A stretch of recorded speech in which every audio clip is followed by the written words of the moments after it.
Three real serial killers, disturbing stories who took cruelty to another level. The world has a sickness no one likes to talk about, the kind that hides behind normal faces. Because the most dangerous killers aren't the ones in dark alley. They're the ones who blend in with us. They work normal jobs, smile politely, earn people's trust, and all the while carry intentions no one around them can see. Tonight, we look at three real killers from three different parts of the world. Let's begin.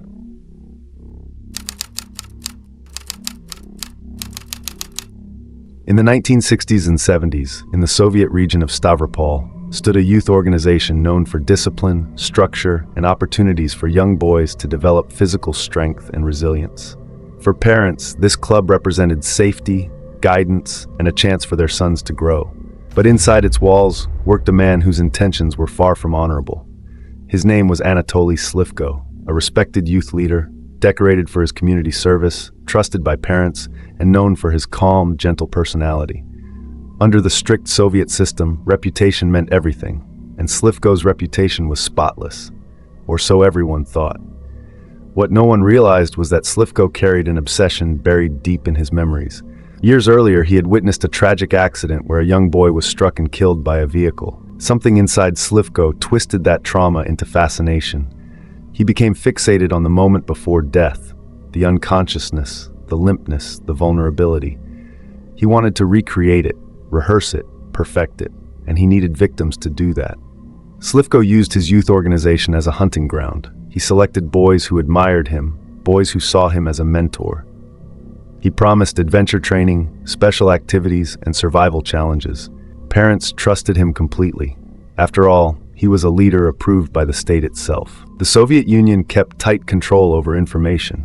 Crimes were rarely publicized and scandals were buried. This secrecy worked to Slivko's advantage. He took boys into secluded forests or abandoned spaces under the guise of outdoor training. There, he staged experiments.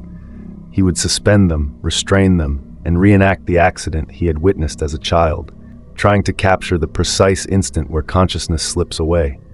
He filmed everything, documented each detail, and kept meticulous notes. For most parents, their children simply ran away. In reality, they never returned. Slivko grew more confident with each disappearance. His ability to act calm, sympathetic, and helpful made him almost invisible. When concerned families asked questions, he reassured them. When police made routine inquiries, his status as a youth leader kept him above suspicion. For years, he continued this pattern, inviting boys on trips, isolating them, reenacting his sick rituals, and disposing of their bodies with calculated care. What ultimately exposed him wasn't a confession, but a disappearance he could no longer hide. In the mid-1980s, a teenage boy named Dmitry Makiev vanished after being seen with Slivko.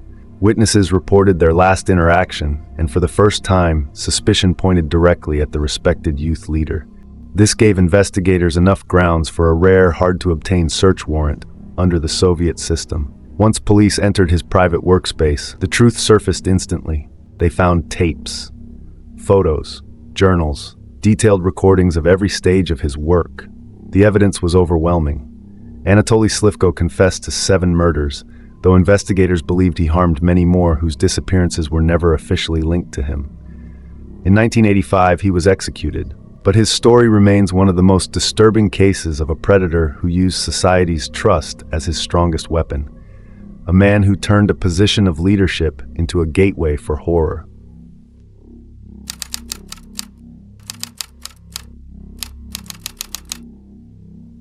In the peaceful countryside of Norway, surrounded by mountains, pine forests, and quiet lakes, stood a nursing home called Orkdal Sykehjem. It was the kind of place families trusted, where they believed their elderly parents and grandparents would spend their final years with comfort, dignity, and gentle care. The air smelled of pine and clean winter wind, and the hallways were filled with the quiet shuffle of nurses tending to those who depended on them for everything. Working inside was a soft-spoken man named Arnfinn Nesset, the facility's manager. Nesset was polite, attentive, and known for his calm nature. He remembered patients' birthdays, comforted grieving families, and helped organize medication schedules. His coworkers described him as patient and methodical, the the kind of man who never raised his voice and always offered a reassuring smile. To the outside world, he was the perfect caretaker. But behind the calm expression and gentle voice hid a man who saw death not as tragedy, but as something he could control. In the early 1980s, several patients at the nursing home began passing away at unusual rates. These were elderly individuals, so higher death rates didn't immediately raise alarms. But nurses noticed a pattern. The patients who died weren't the ones in the worst health. Many were stable, eating well, talking normally, some even improving, until suddenly they weren't. One nurse described it as like someone turning off a switch. Patients who had been sitting up in bed during morning rounds were found lifeless by evening, without warning, without struggle. The staff whispered among themselves, concerned yet uncertain. Norway was known for its low crime rates and peaceful communities. The idea of a serial killer operating inside healthcare was unthinkable. No one imagined that someone responsible for protecting the vulnerable was secretly deciding when they should die. For a long time, suspicion stayed just that, suspicion. There were no bruises, no signs of poisoning, no marks of violence, just sudden, inexplicable deaths. Everything changed when a former employee confided in the police. She told investigators that she had seen Nesset handling a powerful paralyzing agent, succinylmethonium chloride, a substance capable of stopping breathing within minutes while leaving almost no trace behind. Only trained professionals had access to it, but it was rarely used at the nursing home. And yet Nesset seemed to have an unusual interest in it.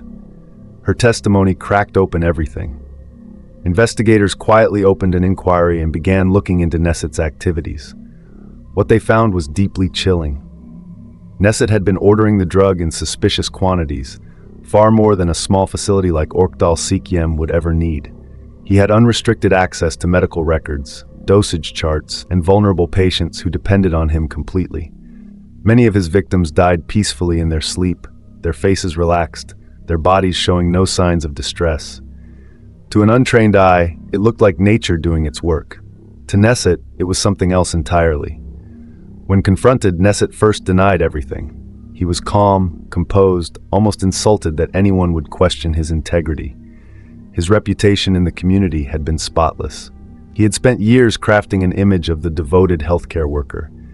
But then, in a stunning twist, Nesset confessed, casually admitting he had taken the lives of 44 patients. No emotion, no hesitation.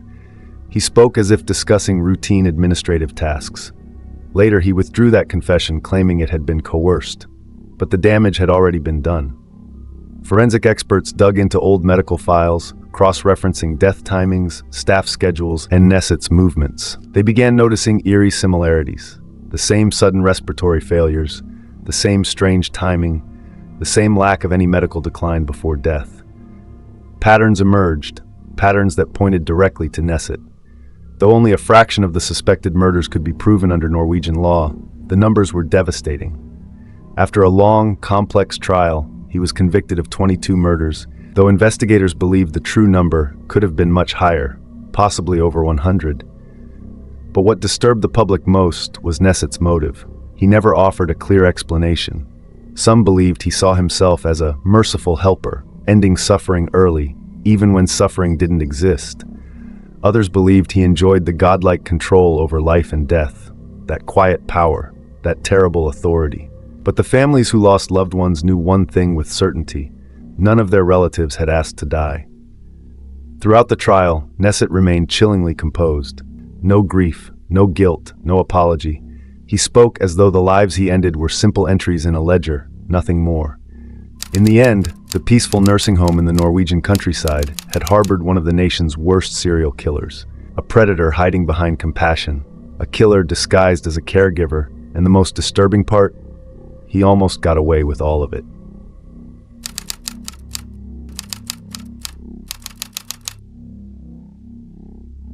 In the mountain regions of Colombia, Ecuador, and Peru, where dense forests stretch across the horizon and small villages sit separated by long, winding dirt roads, lived one of the deadliest serial killers in modern history. His name was Pedro Alonso Lopez. The world would later know him as the Monster of the Andes. Lopez grew up in an environment defined by violence, abuse, and abandonment. His childhood was not just difficult, it was catastrophic. Reports from social workers and later interviews describe a boy exposed to crime, to predators, and to a level of instability that reshaped his mind from a very young age. By the time he entered his teenage years, he had already run away multiple times, living on the streets and surviving through theft, manipulation, and violence. As he grew older, Lopez drifted through the remote edges of South America. He did not stay in one place for long. He blended into crowds, moved with migrant workers, slept in abandoned buildings, and crossed borders easily in a time when rural checkpoints were minimal.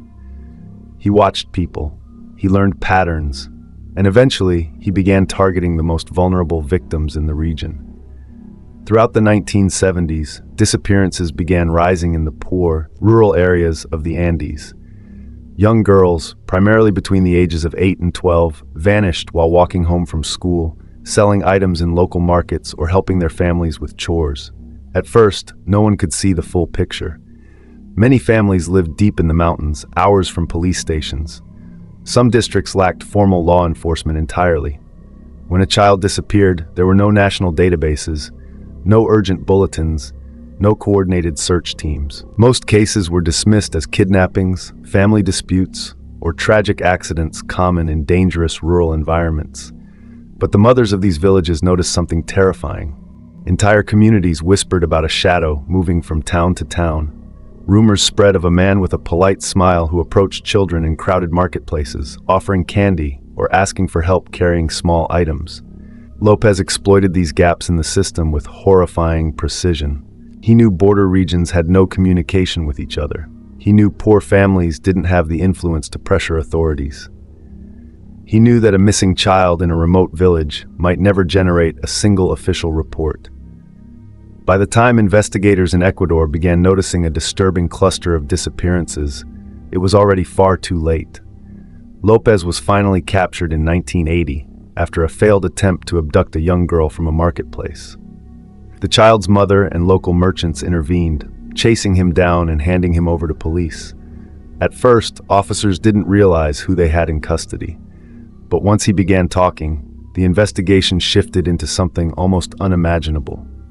During interrogation, Lopez confessed with a level of calmness that stunned detectives.